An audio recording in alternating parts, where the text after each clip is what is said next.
Whew. Honestly, guys, I know it's been a hot minute since I have made a video, but there's a reason for that, and that's because I was in the midst of pivoting and I'm still there, and I just feel at this moment in time I'm ready to pick up the camera and record and share my experiences.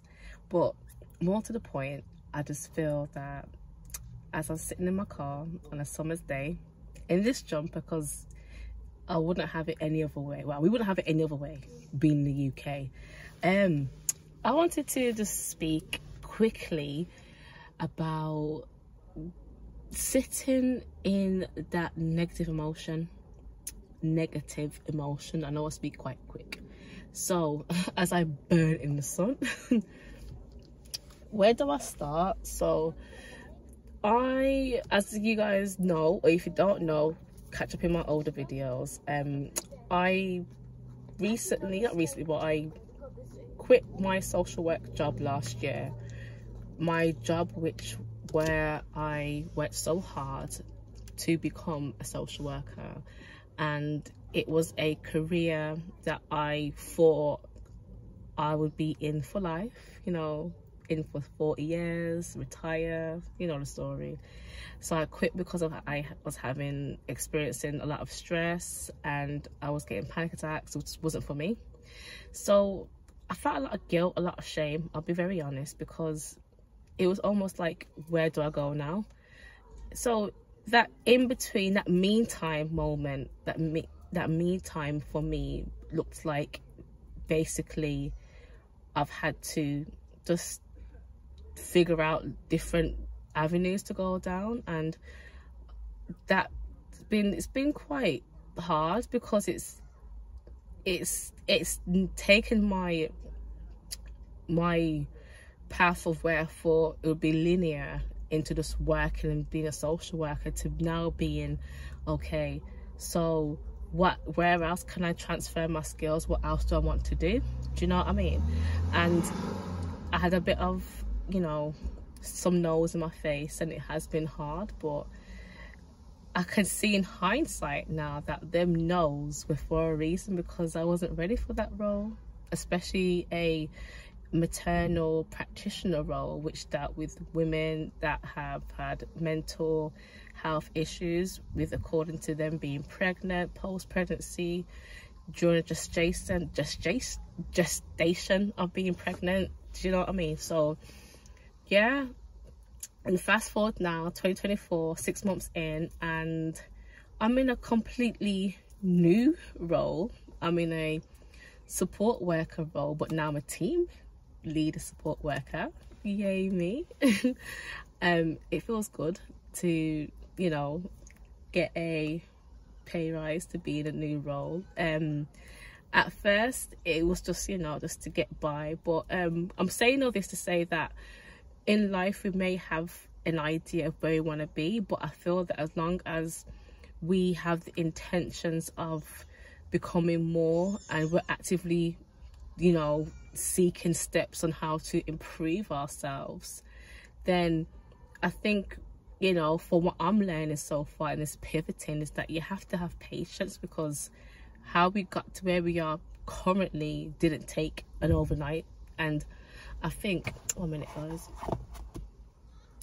let's press a dry. And I just kind of feel that when it comes to, like, you know, we're humans, we see, we observe, that's what's going on around us. We can see that it looks like everyone's having overnight success, but they're not. Like, we don't know how long it took for them to get to where they are now. So I think with my season where I'm at right now, I'm very much in a season of just to myself. I've always been to myself. People that know me know that I'm just that type of girl. Do you know what I mean? But I'm very much more now. And I'm like, you know what? It can be lonely, but like my previous mentor said to me, that it's time to be creating and just finding my tribe. And I feel that, you know, starting to come back on here and speak about my experiences with you guys. I'm excited for the topics and just bring you guys along the journey with me. I'm still trying to navigate how to find time into making the videos and so forth, but I just feel like I'm very much locked in. Just want to be consistent because I do want my channel to grow, and I feel like it can. Yeah, so a bit of waffling. I don't think it's been waffling, but I just wanted to say to the moms out there especially that don't be too hard on yourself. Please don't be too hard on yourself. I know it's easier than done, but I can say, because I'm a mom of 4 and I experience it quite frequently, but just don't be too hard on yourself. Like, let's be honest, good enough is good enough. That's what I was taught as a social worker, but I know that as a mom, as a human being, that good enough is good enough. What does that mean? I feel that from when your children are happy, they're getting their basic needs met, and you know, the house is not burning down, their bellies are filled up, yeah, they're happy, they're not facing major crises in their own lives. I mean, let's be real, children, wow, I've got a range. My children's age range is it's not as big, but they're going through different stages, I feel, at the same time. But acknowledging that they're experiencing their own transitions and it's quite normal for them. Like, you're doing great. And just to kind of close this in, like, I remember my daughter, she woke up and she was like, Mom, I'm so happy to just be alive for another day. I'm so happy. I woke up early, I prayed, and I just thought to myself, it's going to be a great day. And she really has these such affirming, great words. And when I look on, like, she's my oldest, shall I say, and seeing how her transition from primary to secondary has been so transformative. I'm so proud of her. I'm proud of all my children. They're doing so amazing. And for me, that's a reflection on how much I've poured into them. So worries and fears doesn't need to be a thing, because a lot of times it's in your head. But yeah, I hope you guys can reflect and relate to something that I've mentioned today. Hi, darling.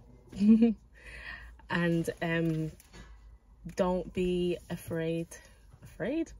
Please, if you stayed so far, you might as well subscribe, share, tell a friend, and drop in the comments, like, anything. Drop in the comments if you feel like you've resonated with what I've said today. And I love you guys. Have an amazing day. Bye.